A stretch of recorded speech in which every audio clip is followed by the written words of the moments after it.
Well, si Icebox is a technology business incubator funded by DOST PSHEARED. So we belong actually to Hear It, but tinatawag nila na Hear It pa more. Yes. Doon po kami nasali sa batch na yon. Mm. Kasi parang, when we were required to propose about the project, we were kind of required to name our TBI something that represents the place.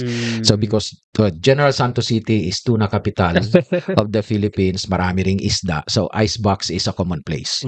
So sabi namin, sige, Icebox, let's name it Icebox. Pero syempre, napili namin si Icebox dahil nandun yung tatlong letra, ICE, yung ice, yung bumubuo sa ice.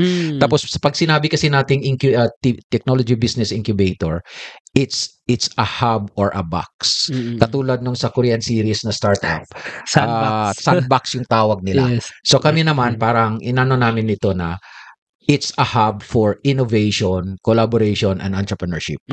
So kaya instead na sabing hub for ICE or innovation, collaboration, and entrepreneurship, ginawa na naming Icebox. Dahil nga sabi, Icebox nga is a common place in Gensan.